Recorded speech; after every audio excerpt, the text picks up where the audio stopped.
Hello student, I am Arun Kumar from Beautiful Mind IS New Delhi. Several students used to ask that my score in paper 2 in civil service examination is not very good. I have made several videos on this, but despite all these things, uh, they keep asking different individuals. So today I will analyze what is the root cause of this problem, and particularly in paper 2. अगर आप ये समझे कि that one question, for example, I will take up a question and then I will explain that what are the reasons of getting low marks or relatively poor marks. See, when one question in our test series was that sports psychology is not different from other psychology that are used in different walks of life. Explain with suitable examples. Now, this is a question of paper 2, sports psychology, and many students, means majority of the students, have written that in sports psychology we make use of imagery, we make use of assertiveness training, we make use of group cohesiveness, like the points given in the textbook. The question is that sports psychology is not different from other psychology, but most of them have written this thing. Now see this thing, that content may be that the same content could be written in different way, because question is asking to explain how sports psychology is not different, and what should be the appropriate content. Appropriate content would be that sports psychology is basically the psychology of performance, and wherever performance related things are there, same psychology, common psychology is used. For example, performance in part depend upon your ability, skills, training. So we should emphasize this thing, that it may be physical ability, for example flexibility, dexterity, or mental capability. So when you are performing in chess, then there is mental capability is required, or in other walk of life, see in the examinations, or see in defense, physical stamina and plus mental alertness both are required. So this is called ability related thing. Individual differs in ability, and that is why we make selections, and we try to pick up those individuals who are relatively high on the aptitude, be it physical or be it social or be it mental aptitude. Okay, and then we impart training so that person could develop appropriate skills. So this is involved in every walk, every kind of performance. And second thing is that performance in part depend upon ability, or in part depend upon motivation also, that willingness to do something. Getting? So what are the factors that enhance or impair motivation? We should discuss that things. So here question, your answer should be designed in such a way that will show that actually everywhere psychology is the same, but what is varying is the nature of performance. So motivation may be low in defense also, in sports also, in examinations also. So psychology of motivation is involved everywhere, and same principle. For example, reason motivates. आपके पास अगर वजह होता है तो आप अच्छा करते हैं, तो that is okay. But at the same time, one thing that you have reason, and second thing is habit also. So habit cultivation पे भी जोर दिया जाता है कि आप अपने वजह के कारण भी काम करते हैं और अपनी आदतों के कारण भी काम करते हैं. सो ऑटोमेशन जो लाना होता है उसको हैबिट के लेवल पे लाना होता है. So this is same things in defense also, and in sports also, and in other walk of life also. So content should be designed to make the point and to prove that, see, this thing, the same principle of motivation is explaining performance in sports and performance in defense, performance other way. Likewise, come forward, if anxiety impairs performance, then it will impairs in sports. A sports person की performance anxiety भी होती है, and same could happen in a classroom also. Same could happens in other walk of life also, and I have given example of defense also. So take for example defense and sports, both involves performance, but performance here is competitive performance. But in defense, competition will be ultimate because you will not have chance to repeat the things. So defence is also performance related thing. एक soldiers को भी perform करना पड़ता है और एक players को भी परफॉर्म करना पड़ता है, लेकिन ये इनमें दोनों डिफरेंस है कि यहाँ पे अल्टीमेट परफॉर्मेंस है, याद है, only one party will survive, life and death related performance है, और यहाँ पे आप अपने जीत हार के लिए खेलते. मसला सेम है, एक्सट्रीमिटी अलग अलग है, तो साइकोलॉजी सेम है. सो यू शुड, अभी जैसे कैसे स्टूडेंट लिखा था use of imagery. Use of imagery for what? Use of imagery to control anxiety and to visualize the goals, to motivate yourself.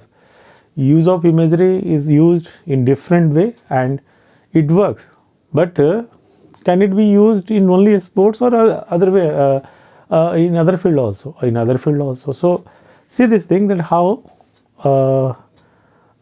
very common mistakes are committed by several students, and this is the reason that they get poor marks in such with such answers. उसी content से आप content को बदलने की ज़रूरत नहीं है, लेकिन अगर आप क्वेश्चंस को सही से पढ़ें तो उसका जो कस्टमाइजेशन है, उसका जो क्वेश्चन का जो प्रिसाइजनेस है और जो फोकस है वो अलग हो जाएगा, है ना, कि किस बात को आप एड्रेस किए जा रहे हैं. तो अगर मैंने जो देखा है इवैल्यूएट, मैंने थाउजेंड्स पेपर इवैल्यूएट किया है होगा उससे ज़्यादा, तो मैंने ये देखा है कि जो कई बार students address the those aspect that are not in the questions. एक किसी भी इशू के कई एस्पेक्ट्स होते हैं, किसी एक एस्पेक्ट पे क्वेश्चन पूछा गया और suppose you have answered the things in a very general way, then will not get marks. Answer should be precise, specific and more it should be substantial also. अगर आपने आंसर लिख दिया, देखिए एक तो होता है कि सही जो पूछा जाए वो आंसर करिए मीन्स, एंड दूसरा जो है वो है कि आपने जो आंसर लिखा है, जैसे मैंने कहा इमेजरी का हेल्प होता है, इमेजरी के प्रभाव पड़ते हैं, तो do we have authority to say this thing? ऐसा तो नहीं है, साइंस में ऐसे बात नहीं करते, एविडेंसेस के आधार पर बात करते हैं. So you should put evidences for this thing also. और एविडेंसेस किससे आते हैं?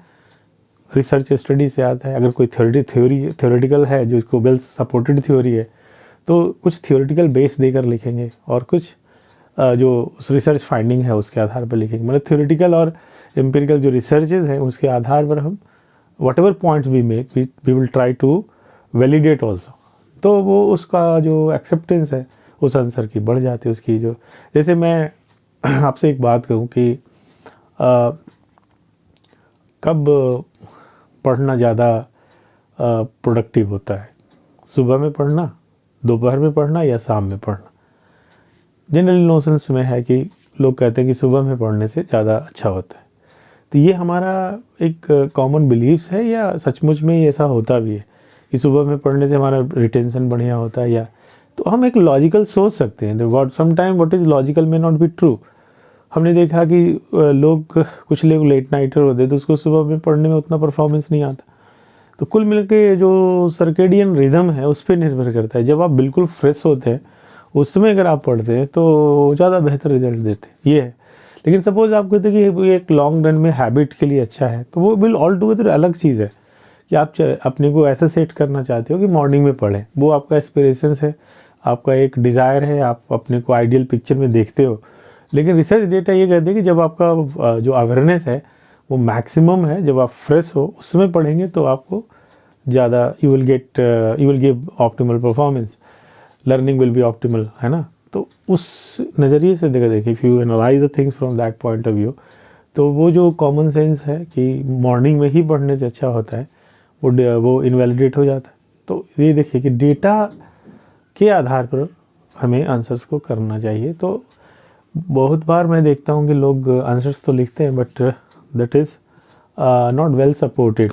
तो आप कहोगे हर जगह रिसर्च कहाँ मिलता है? डेफिनेटली, जैसे कि मैं कहूँगा कि कुछ चीज़ें ऐसी होती है उस पर बहुत ज़्यादा रिसर्च लिखने की ज़रूरत नहीं हो सकती है, क्योंकि वो वेल नोन है, बहुत सपोर्टेड है, ऑब्जेक्टिवली एक्सेप्टेड भी है।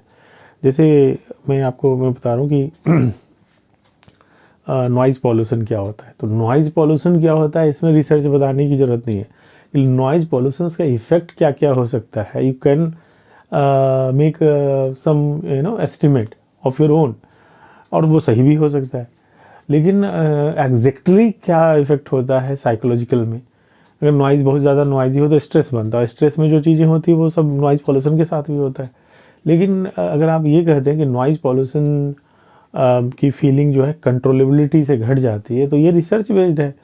तो maybe you are not able to recall the particular name of the researcher, but if you are able to recall the things that controllability and predictability kind of things are factor that mediate between the sound and the loudness and feeling of noise, तो ये आप बिना नाम को भी कर सकते हो, लेकिन रिसर्च सपोर्टेड है। तो ऐसे नहीं कि स्पेसिफिक केवल आप लिख सकते हैं इसमें कि that research shows that this fact, क्योंकि ये इतना ज़्यादा नोन है कि सभी लोग इसको एक्सेप्ट करेंगे।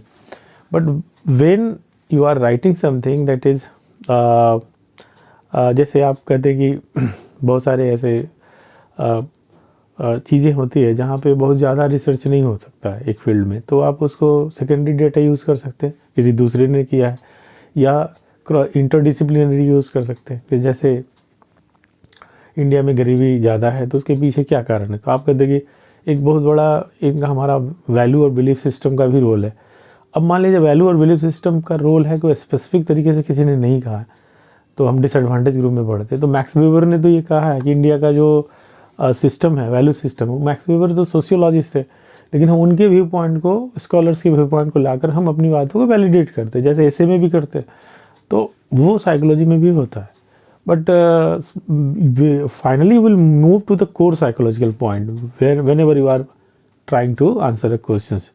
तो अगर हम ये कहें कि गरीबी कम होने के कारण जो है वैल्यू सिस्टम है, लेकिन वैल्यू सिस्टम का इम्पैक्ट जो है वो है कि अचीवमेंट मोटिवेशन जैसे ड्राइव को कम करके रखता है, और हमारा जो डिज़ायर फॉर पावर और एफिलिएशन, इनके प्रोफाइल को भी देख के हम समझते हैं।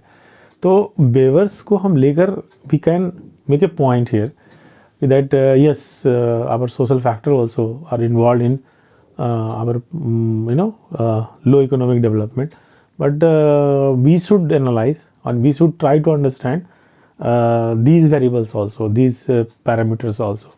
तो अगर आप ऐसे एनालाइज करेंगे और एनालाइज करने के बाद अपनी बातों को थोड़े सपोर्ट करेंगे रिसर्च से, और रिसर्च से सपोर्ट करने का मतलब है कि एकदम सेंसिबल सपोर्ट है, इसका मतलब ये नहीं केवल डिसकनेक्टेड सा कोई रिसर्च लिख दिया। तो इसमें अब आपको कॉमन चीज़ में बता दो, होता क्या है, लोग ना ऐसे पढ़ते एक आग बुक पढ़ लिया कि एक राइटर ने लिख दिया, वो छोटे से पढ़ लिया। पेपर 2 एक ऐसा है जिसमें अप्लाइड नॉलेज की ज़रूरत होती है और जिसका कोई रेडीमेड आंसर होता नहीं। तो आपको थोड़े थोड़े चीज़ों से निकाल के, और अगर आप एक एक दो दो रिसर्च का भी कंपाइलेशन करें, तो हर एक चैप्टर में पढ़ते के समय लास्ट में देखेंगे कि इस फील्ड के कौन कौन से इंपॉर्टेंट रिसर्चर है और उसका रिसर्च फाइंडिंग क्या है। आप अगर करेंगे तो आसानी से आपका लिस्ट बन जाता है, and during the preparation you can revise that things. और एक दो बार तीन बार जैसे ही करेंगे देन आप देखेंगे कि that you are very well informed about the relevant researches. तो मेरा ये एडवाइस है कि आप उस तरीके से मत पढ़ो कि जैसे केवल छिड़क दिया कहीं कहीं रिसर्च, वैसे नहीं।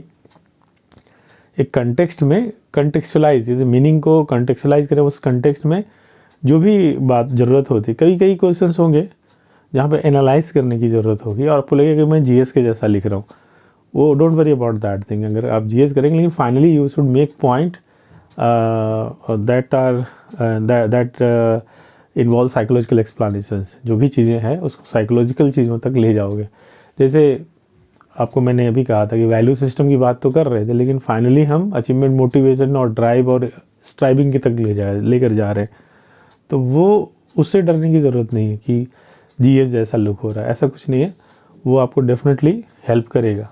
तो लास्ट में मैं जल्दी से बता देता हूँ कि जब भी आप आंसर लिखें स्पेसिफिक आंसर लिखें, दूसरा सब्सटेंशियल लिखें, मतलब व्यू पॉइंट दे तो उसको सपोर्ट करने की कोशिश करें as far as possible, example से, स्कॉलर्स के व्यू से, डेटा से, मतलब रिसर्च डेटा से, जैसे भी हो आप करके, और एवरीडे एग्जाम्पल से दें, और भी चीज़ें हैं जहाँ भी ज़रूरत हो एग्जाम्पलीफाई करते चले।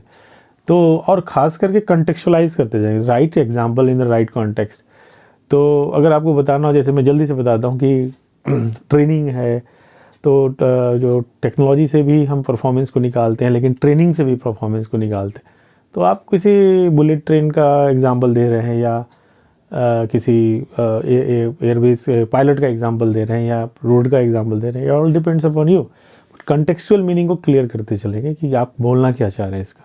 जिस कंटेक्स्ट में क्वेश्चन पूछा गया उससे रिलेवेंट एग्जांपल अगर देंगे तो डेफिनेटली मार्क्स ज़्यादा आएगा। तो I hope I made this point very clear and you will make use of this. I am sure that it will fetch you better marks. Thank you for watching this video.